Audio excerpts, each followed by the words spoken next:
Hey guys, this is Nate Deacon with Golf Made Easy. Throughout this week, I have ran into multiple students that have been struggling with staying down and in the right posture as they rotate. This is definitely, can happen to a lot of us, and there's multiple ways that can cause it. So I'm going to talk about kind of what I've been working with them on and what I think is going to help you guys in general. So a lot of beginners, when they set up to hit a small club, it all starts with bad posture is the first thing. So when they set up, they're going to crowd it and try to get low like this, thinking that it's going to be really easy to get down to the ball the more their knees are bent. But it's really important that it's like someone's pulling up on the back of your belt loop and getting you in an athletic posture over the ball. Now from here, it should be really easy to drag your left arm back and turn and know that you're going to drive down through the ball and take the divot. Posture is only half the battle, so if someone's pulling up here, feel athletic. If someone came up and pushed me right now, I could push back. If I get sat too flat-footed, when I go to turn, it's really easy to fall away from the ball while I'm trying to drive down and take the divot.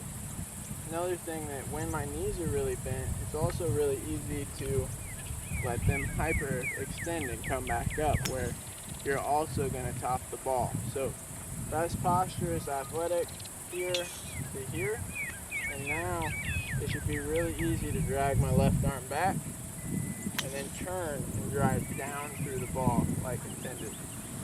Now, that's definitely, posture is huge, and that can be a huge thing, but as we're working through it, well, people say, okay, my posture is great when I start, but still when I get to right here, when they start turning, something goes wrong and they still come up and catch it thin or something goes wrong. So I'm going to talk to you guys about the real base core of my swing, which is the 3 lefts. So you have your left arm, your left shoulder, and left hip. If you can get those 3 things to work together, that's really the core of my swing. So when I get my good posture and I get out over a wedge, I'm going to play the ball middle to back middle. I'm going to always allow my hands to be a little in the lead, since when I get back to contact, I want my hands to be in the lead. But this is the lever, the left arm, and I'm going to drag it back. And when I do, that lets my core rotate. It builds tension in my swing. Compared to just picking up my arms, now no tension's built, and I'm going to look like I'm chopping wood trying to fire back down through it. But if I drag my left arm back, now it's built the tension, and all I have to do is turn my left hip and left shoulder out of the way, and it should allow me to pull my left arm freely right down the target line. So if I get here and I build the tension, I'm just going to turn, and it should fire this arm right back through the ball. That's really the base of my swing. But so many times students get up here and they want to get down to the ball. They've topped like 4 in a row. They're really frustrated with themselves. So they're thinking, I'm right-handed, I'm going to get right here. They make a good drag back, but then they think dropping this right side, this back shoulder, and letting this right arm release down to the ball is going to be the answer. But it's not. You really have to ingrain in your mind that what gets down to the ball when you get here is you're going to pull the butt of this club and your left arm back down to the ball. Now, if you just focus on pulling this back down to the ball and don't turn, you're going to make good contact, but you're going to hit it to the right. So that's why it's called the 3 lefts, not the 1. So you have to get, once you build the tension, you get a good posture, you drag the club back and set yourself up. From here, you got to think back to one of my older videos that's going to be hips, hands, club. But if you don't turn your left shoulder too, you're going to also disconnect your lower body and your upper body, and you're going to hit it right and left. So for like the easiest, simplest way for me in my head, when I get to here, I'm going to turn my left shoulder and left hip together. And as I do, it's just going to allow me to stay down through the ball. And if, I think about it, when I get in my posture, I don't want this part of my chest rising as I'm turning. So I have to learn, how can I get here and then just turn and stay down through the ball. So I think like there's a plate on top of my head, and I'm trying to learn how to get here and just turn and keep that plate on my head as I swing through.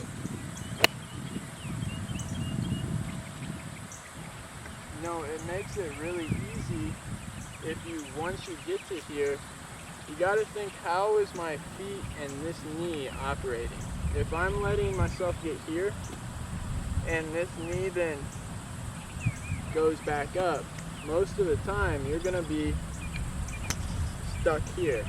So when you're rotating and you're hitting a wedge, the biggest thing is that as you start turning your left shoulder and left hip, you're focusing that everything's going to your front leg. You're rotating your left side to get out of the way to be able to fire your left arm down the target line. If you don't get them out of the way and you slide into them and let your legs work like this, you're going to end up behind it and either hit it right or chunk it. Best case scenario, you catch it thin and catch it on the way up. But we all know that if you're a good player and you're hitting wedges, you're focused on taking a divot. So the way that you hit the ball first and take your good divot is making sure that you're staying and getting your weight to your front side. So when I'm set up and I'm getting ready to hit this, when I drag back to set up, when I start to turn, this knee is going to go here, and all of my weight is getting off of this back foot as soon as possible. That way when I'm done swinging, I know that when I'm done, my chest and hips are even, one's not stuck behind, and also that I could lift this back foot off the ground because all of my weight's truly up here.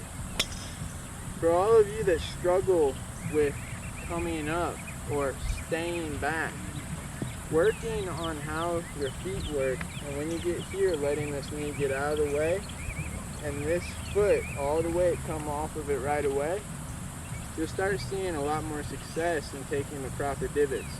If you stay where you're just here and trying to drop this right shoulder in, you're going to continue to struggle. So think of it, good posture. You're laying like someone's pulling up on your belt loops. You're getting over the ball with a wedge. And then when you get to there, you're trying to keep it as simple as possible. I'm going to drag my left arm back to build the tension. And now my main thought is, how can I stay in this posture as I turn my body out of the way so I can pull the club back to the target. And so sit in the mirror and think to yourself, when I get here, if I want to turn and get my weight all the way to my front leg, I can't go here. I have to start letting this knee feel like it's going to get out of the way. I'm going to turn into my left side successfully. You guys get your feet work right and let your shoulder and hip rotate once you get to here, it becomes super easy. You can then just let the left arm fire, and you're always, if your weight's on your front leg, you're always going to hit down. It's people that try to drop and hit down with the right side that struggle. So the key words are drag and pull. And when you get here, in order to be able to pull back down, you have to work on clearing and getting the left side out of the way. It's really interesting. We all know that when we chip, we set up open and we take this front side and we get it out of the way. And it's because this is where we need to be if we're going to hit down and hit these simple shots with our hands forward. When I get my left side out of the way, all I have to focus on is dragging back and pulling down through. Well, that's kind of the whole point of this. I'm trying to get a good posture and then figure out, okay, now that I started straight, how can I get open and turned out of the way like I'm chipping before I get to contact. And it's just going to be working on getting here and learning on clearing the left side. If you guys start hitting a lot of pulls when you do this, just slow down how quickly you turn. Because if you get here and you turn your left side quick, it's really easy to get the hands outside and pull across it. So it's just a smooth turn. When I drag here, I'm thinking I'm going to start turning, but at the same time I'm going to let this left arm just drop right in the slot and fire away to my target. You know, with the right arm, to minimize getting over the top and away from it, you know, maybe this is a good time where you take just a head cover while you're really working on your leg work and turning out of the way properly in posture, and keep it up under your right armpit so the right arm stays closed, and it's more like you're skipping a rock compared to turning the shoulder too quick and getting your hands outside and swinging over the top. So now I want you guys to just take your time, get your posture this week, and when you do, just really think, I'm going to try to learn to drag back, and then when I turn, I'm going to be turning and getting this knee, hip, and shoulder out of the way so all of my weight finishes up to my front side, and it becomes really easy to stay in posture while I turn to hit wedges.